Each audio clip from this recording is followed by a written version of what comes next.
morning, students. Today we are going to deal with the second book.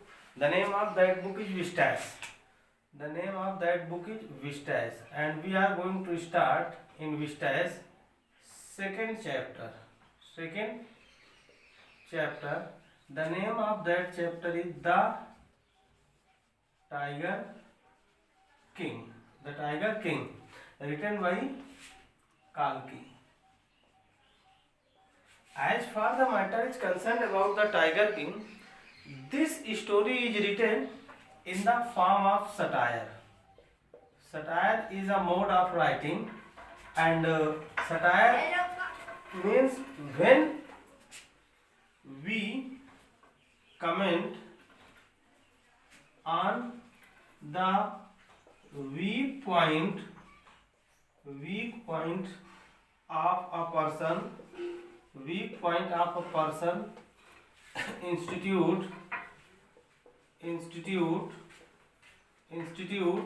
with the guess of amendment. Amendment is called satire. So guys, we can say that this story, The Tiger King, is written by Kalki, and this is written in the mode of satire. What is the definition of satire? Satire is used to comment on the weak point of a person, society, or any institution with the guess of amendment, not for ridicule, not to mock at the society, not to mock at the person, not to mock at the institution, but only with the guess of amendment, with the guess of reform, so that there should be some reformation, कुछ सुधार हो. With that guess, the satire is written. So in this chapter, The Tiger King, you will find that the writer has used it frankly, and he has used at many places the satire. So the first question which is rising in the story at the starting of the chapter, the first question is that what is the general attitude? What is the general attitude of human being towards wild animals? What is the general attitude of the human beings towards a wild animal, or towards the wild animals? You will find that the king, or the Tiger King, who is the hero of this story, story is moving all around to the Tiger King, and in the name of the Tiger King there is satire, in his action there is satire.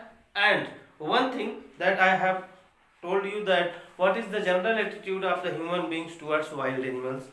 You have seen that there is a king who only just wanted to prove his power, to prove himself that he is more powerful, and for this purpose, for this reason, he has killed 100 tigers. He has killed 100 tigers only to satisfy his power, only to prove his power, only to satisfy himself,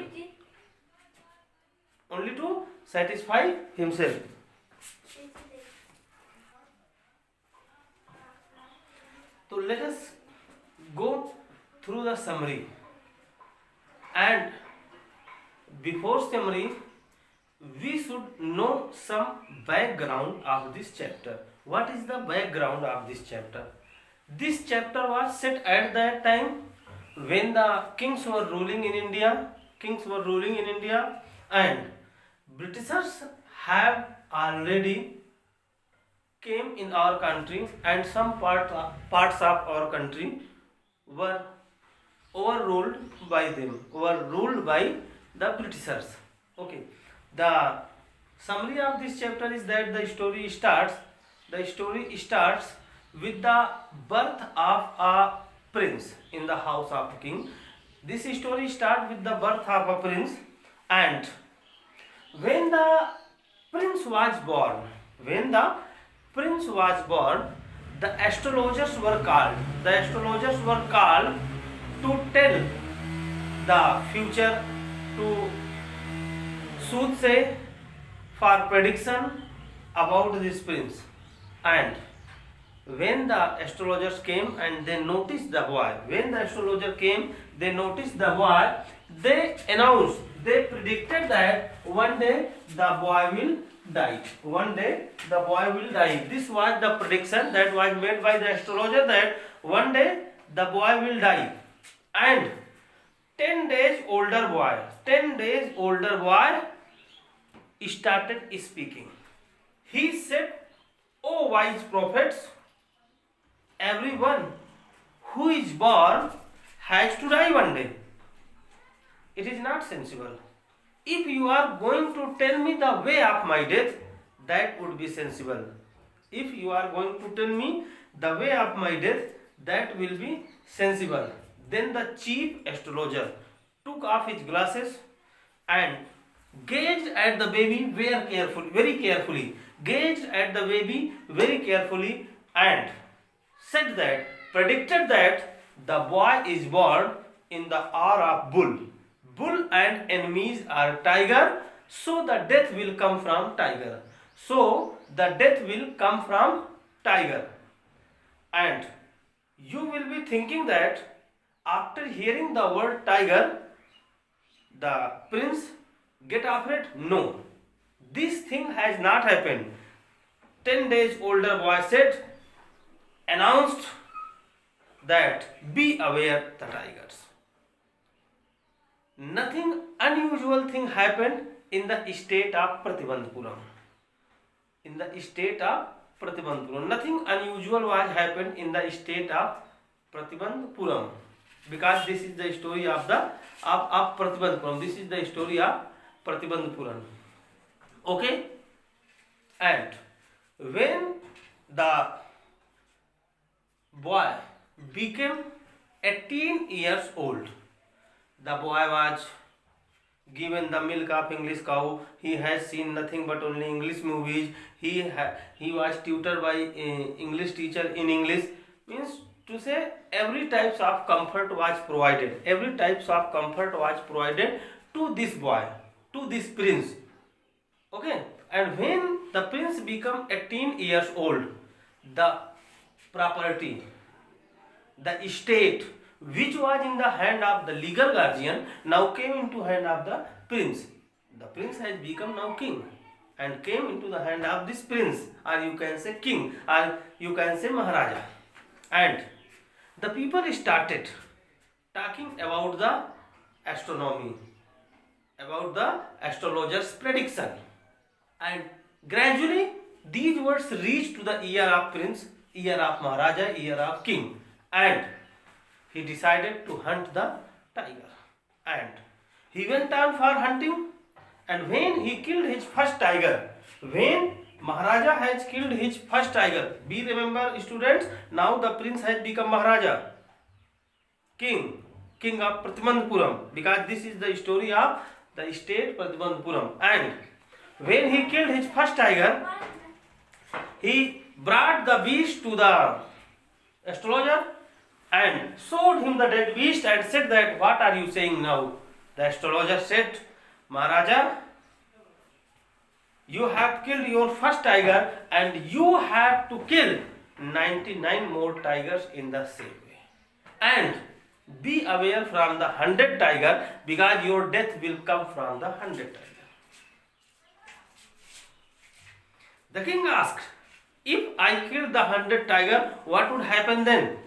Then the astrologer said that, "I will cut off my tuft, tear out all my books of astronomy, and become an insurance agent." The prince, the king, the Maharaja has taken an oath that until killing 100 tiger, I would like to see others affairs of the state. After killing 100 tiger, I would like to see other affairs of the state. And within some years, the king has killed 70 tigers. The king has killed 70 tigers. Before killing of 70 tigers, one time a British officer visited Pratibandhapuram and he desired to hunt the tiger, but the Maharaja has forbidden from hunting the tiger. Next day, the messenger of the British officer came to Diwan and informed to Diwan Sahab that Diwan Sahab, what my British officer want that actual hunting will be done by Maharaja, and my British officer wants to have a photograph with the dead beast. Holding a gun in his hand, he wants to have a photograph, but Maharaja has not relented in this. Maharaja has not relented in this. He thought that if I am going to relax this person, this British officer, what would I do when the other British officer will desire to hunt the tiger? What will I do at that time when other British officers will come and they will desire to hunt the tiger? So he has not relented in this proposal also, as he had prevented in fulfilling the desire of British officer. There was possibility that he may lose his kingdom. So next day he sent wires to the famous British jewelry company in Calcutta and asked to send some samples of diamond rings. Next day, almost 50 diamond rings reached to the king, and the king consulted to his ministers, his diwan, and sent all the diamond rings to the wife of British officer, and the king was thinking that British officer will select one or two ring, and then after remaining will be returned. But within short span of time, the Maharaja got a letter from the wife of the British officer, and it was written, "Thank you for your precious gifts." Almost there were 50 diamond rings, and all were kept by the British officer's wife. Okay, and in some day the king received 3 lakh rupees bill, from the British famous jewelry shop. He paid the money, but he was happy, and anyhow he was able to retain his kingdom. And within some year, the Maharaja had killed 70 tigers. And now the population of the tiger in his state was totally extinct, totally finished. Okay, the population of the tiger in his state was totally extinct, totally finished. Now the king started thinking what is to be done, and the king was angry, and he called his Diwan Sahab, and flourishing his gun into the air, Maharaja said to Diwan Sahab, "Are you not aware that still 30 tigers are to be killed by this gun? 30 tigers are remaining to be killed by this gun." And after consultation, the king and Diwan came to the result that the king wanted to get married, and he informed to Diwan that, "Diwan Sahab, search a girl from a royal family in whose state there should be abundant of tiger.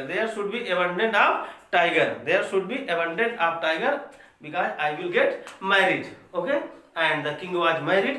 Whenever he visited to his father-in-law estate, he used to kill 5 or 6 tigers. And within some years he has killed 99 tigers.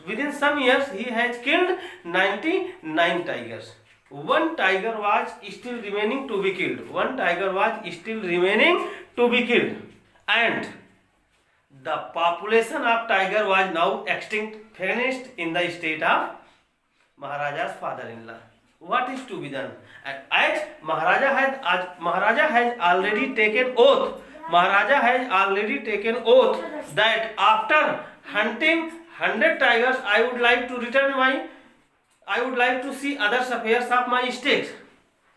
One day he heard the news from the village side people that the sheep are disappearing by the mountainside. By the mountainside. So obviously it was the work of tiger. Obviously it was the work of tiger. The king searched out for the tiger, but he could not find. But he could not find the tiger. He called Diwan and he asked Diwan, go and double the land tax. Go and double the land tax. Diwan started thinking, if I am going to make the land tax double, the people will get angry and there will be the chance of losing kingdom. There will be the chance that the king may lose his kingdom. Now what is done? What is to be done? Diwan was having a tiger in his house, in his villa, in his castles. And he has brought this tiger from the Madras Zoo. When the city has slept at midnight, he woke his wife. He woke his aged wife and he woke his aged wife. He woke his aged wife, and both of them managed to carry the tiger to the car. Both of them managed to carry the tiger to the car, and they put the tiger into the car. Now the tiger has become very old. Now the tiger has become very old, and at midnight the Diwan himself drive the car to the jungle where the king was already waiting for the last tiger. For the last tiger, and they drew the tiger out of the car. Early in the morning, the tiger came before the eyes of the Maharaja. Early in the morning, the tiger came before the eyes of Maharaja. There was no bound of king's happiness. There was no bound of king's happiness. He was too enthusiastic, he was too happy, too delighted. And he took aim and fired the bullet, and the tiger became heap. Tiger get dead. And he asked to the hunters, bring this tiger to the palace and there will be a ceremony. There will be a ceremony. There will be a ceremony in the palace. Okay. But when the hunters reached near the tiger, they found that the tiger was not dead. Being very old, due to the buzzing sound of the bullet, it has fainted. Now the hunters thought, what is to be done? If we are going to inform the Maharaja that, Maharaja, your bullet has missed the mark, they may lose their job. So they consulted to each other, and one of the hunters took aim from a distance, and fired the bullet. This time there was no mistake, and the tiger was dead. The dead body was brought. Okay. Before this, the king has not paid any attention. Before this, the king had paid no attention to the states. He had seen no affairs of the state. Today is the third birthday of his son. So he decided that I would like to give him some special gift. So he visited to the market of Pratibandhupuram. Okay, and searched at many shops, and at one shop he saw a wooden tiger, and this tiger was made by unskilled craftsman.